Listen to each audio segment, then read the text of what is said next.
معاشرے میں دو طرح کے لوگ ہوتے ہیں، ایک وہ جو مجبور ہے، بھوکوں سے ہے، فاقوں سے ہے، پریشانیوں سے ہے، اذیتوں میں مبتلا ہے، تو قرآن نے ان کو کہا کہ کوئی بات نہیں، زندگی مشکل، تکلیف، اذیت سے گزارو، صبر کرو گے تو اجر ملے گا۔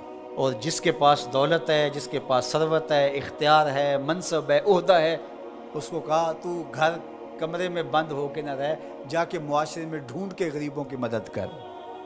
جس کے پاس ہے اس کو رحم کا درس دیا، جس کے پاس نہیں ہے اس کو صبر کا درس دیا۔ اب مجھے بتاؤ، معاشرہ اگر ایسا ہو جائے گا، جس کو مشکل ہے، تکلیف ہے، وہ اپنی سفید پوشی کا بھرم نہ ٹوٹنے دے، وہ کہے کہ میں اپنی سفید پوشی کو داغ نہیں لگنے دوں گا، جیسے جیسے گزارا کر دوں۔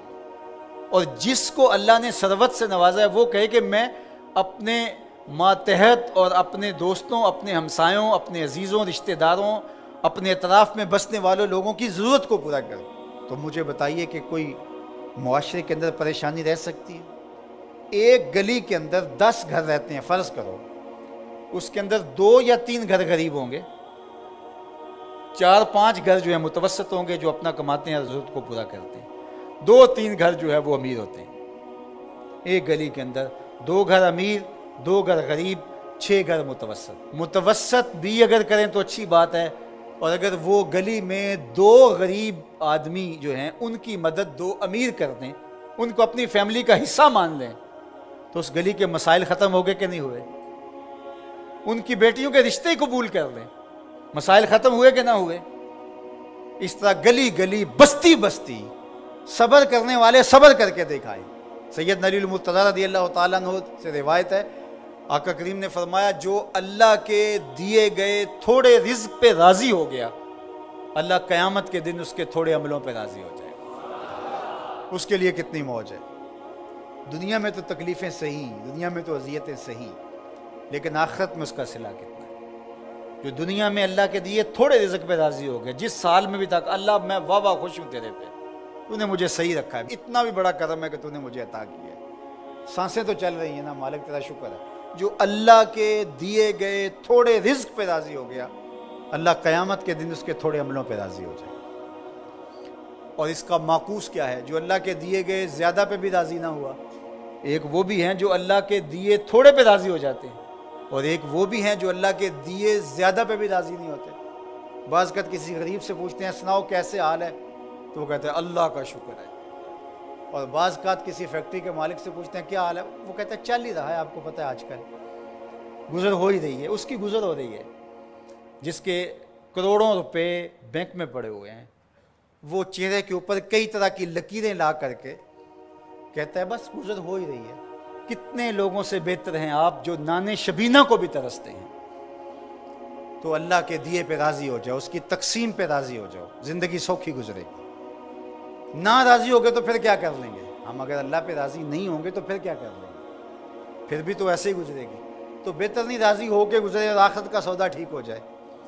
تو ان کو کہا جو پھنسے ہیں، جن کی گردنیں پھنسی ہوئی ہیں، تم ہر حال میں اللہ کا شکر ادا کرو۔ اور دوسروں کو کہا کہ یہ تمہاری بھول ہے کہ ہم دیں گے تو اتنا کم ہو جائے گا۔ میرے حضور نے 3 قسمیں کر کے کہا ما نقصا مالو عبد من صدقہ، 3 چیزوں پہ قسم کی، ان میں سے ایک چیز یہ تھی، فرمایا میں محمد صلی اللہ علیہ وآلہ وسلم اللہ کی قسم اٹھا کے کہتا ہوں کہ صدقے سے مال کم نہیں ہوتا۔ صدقے سے مال کم، صدقے سے مال کم ہوتا تو حضرت ابو بکر صدیق اس دنیا کے سب سے غریب شخص ہوتے، جنہوں نے سارا مال دے دیا۔ حضرت عثمان غنی سب سے غریب ہوتے، حضرت عبد الرحمن ابن عوف سب سے غریب ہوتے، جنہوں نے 30,000 غلام آزاد کیے زندگی میں۔ تو مال خرچ کرنے سے کم نہیں ہوتا۔ اور یہ بات حضور ویسے بھی فرما دیتے تو کافی تھا، لیکن میرے حضور نے قسم کر کے کہا کہ میں رب کی قسم کر کے کہتا ہوں کہ صدقے سے مال کم نہیں ہوتا۔ اللہ ہم سب کو سورہ البلد کے مضامین پر غور و تأمل کی توفیق۔ آج اگر کوئی سسٹم کمزور ہے، حکومتیں کمزور ہیں، ادارے کمزور ہیں، وہ کمی بیشی کرنے والوں کو، زیادتی کرنے والوں کو اپنی گرفت میں نہیں لا سکتے، یا جو اس سے اوپر بیٹھے ہوئے ہیں وہ خود اس جرم میں مبتلا ہیں، اور اس جرم میں مبتلا ہونے کی وجہ سے اپنے نیچے کے لوگوں کو وہ پکڑ نہیں سکتے کیونکہ وہ خود مجرم ہیں۔ تو اگر نظام میں سکم کی وجہ سے کوئی شخص فائدہ حاصل کرتا ہے، اللہ ارشاد فرماتا ہے الا یظن اولئک انہم مبعوثون، وہ یہاں تو لوگوں کو دجل دے بیٹھے، لوگوں کو فریب دے دیا، دھوکہ دے دیا، کسی کی آنکھوں میں مٹی جھونک دی اور کام صحیح نہیں کیا لیکن اچھا بن کے کسی کے سامنے پیش ہو گئی، یہاں تو کر سکتے ہیں، لیکن اللہ تعالیٰ نے ارشاد فرمایا کیا وہ بھول گئے ہیں ایک ایسا دن بھی ہے جس دن وہ اٹھائے جائیں گے، لیوم عظیم، وہ بہت بڑا دن ہوگا، 50,000 سال کے برابر ایک دن ہوگا، خوف وحشت ابدان پہ طاری ہوگی، اور اتنا گرم کہ آج سورج کا رخ الٹا ہے، پھر رخ سیدھا ہو جائے گا، اب سورج بہت بلندی پہ ہے، پھر 1.25 میل کے فاصلے پہ آ جائے گا، اب زمین میں قوت جاذبہ ہے، گرمی کو جذب کرتی ہے، پھر زمین تانبے کی ہو جائے گی، اللہ اکبر، وہ کتنا سخت دن ہوگا جس کو قرآن نے کہا یوم عظیم، اللہ کی عظمت و جلالت کے اظہار کا دن ہوگا، لیکن میرے حضور نے فرمایا کہ 7 اشخاص ایسے ہوں گے جنہیں اللہ اس دن اپنے عرش کا ٹھنڈا سایہ عطا فرمایا، ان میں سے نمبر 1 امام عادل حکمران، جو انصاف کے تقاضوں کو بہر صورت پورا کرتا ہے اگرچہ قریبی ہی کیوں نہ ہو۔ دوسرا شخص وشاب نشأ فی عبادت اللہ، وہ جوان جس کی جوانی اللہ کی عبادت میں گزری۔ آج تو میرے جوان کی جوانی سوشل میڈیا پہ گزر رہی ہے، آج میرے جوان کی جوانی تو گلیوں چوکوں اور بازاروں میں گزر رہی ہے۔ تیسرا شخص وَرَجُلٌ قَلْبُهُ مُعَلَّقٌ بِالْمَسَاجِدِ، وہ آدمی جس کا دل مسجدوں سے جڑا رہتا ہے، مسجد سے نکلنے کو جی ہی نہیں چاہتا۔ کتنے خوش نصیب لوگ ہیں جو مسجدوں کے ساتھ جڑے ہوئے ہیں۔ ایک روایت میں فرمایا جس شخص کو مسجد کی دیکھ بھال کرتے دیکھو، مسجد کی صفائی کر رہا ہے، وہاں پڑی ہوئی کوئی نامناسب چیز اٹھا رہا ہے، مسجد میں روشنی کا انتظام کر رہا ہے، مسجد میں خوشبو کا انتظام کر رہا ہے، مسجد کے کاموں میں لگا ہوا، اگر کسی شخص کو دیکھو اس کے ایمان کی گواہی دے دو، یہ بندہ مومن ہے، یہ مسلمان بندہ ہے۔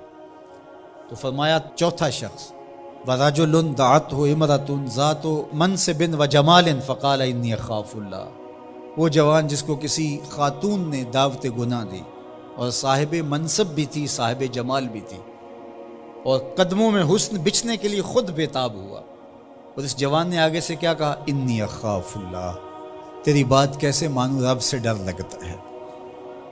تو حضور نے فرمایا قیامت کے دن جب دھوپ کڑک رہی ہوگی اللہ اس کو اپنے عرش کا ٹھنڈا سایہ عطا فرمائے۔ پھر ارشاد فرمایا وَرَجُلَانِ تَحَابَّا فِي اللَّهِ اجْتَمَعَا عَلَيْهِ وَتَفَرَّقَا إِلَيْهِ، وہ دو آدمی جو اللہ کے لیے پیار کرتے تھے، جب آپس میں ملے تو اللہ کے لیے، اور آپس میں اگر ان کی دوری ہوئی تو وہ بھی اللہ کے لیے، رضائے الہی ان کا مقصود تھا، ان کی دوستی کا سبب اللہ کی رضا تھا۔ چھٹا شخص ارشاد فرمایا وَرَجُلٌ تَصَدَّقَ بِصَدَقَةٍ فَأَخْفَاهَا حَتَّى لَا تَعْلَمَ شِمَالُهُ مَا تُنْفِقُ يَمِينُهُ، وہ شخص جس نے صدقہ کیا اور اتنے مخفی انداز میں کیا کہ جو دائیں ہاتھ نے صدقہ کیا بائیں کو خبر بھی نہیں ہوئی۔ اللہ اکبر، ہم نے اپنے بزرگوں کا یہ مزاج دیکھا ہے کہ وہ دیتے ہوئے جس کو دے رہے ہیں اس سے بھی آنکھیں نہیں ملا رہے ہوتے کہ اس کو کوئی شرمندگی نہ ہو۔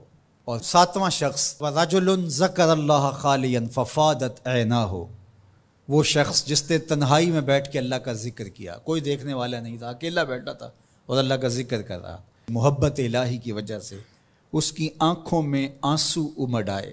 تو میرے اور آپ کے آقا و مولا فرماتے ہیں قیامت کے دن جب کوئی سایہ نہیں ہوگا اللہ اسے اپنے عرش کا ٹھنڈا سایہ عطا فرمائے۔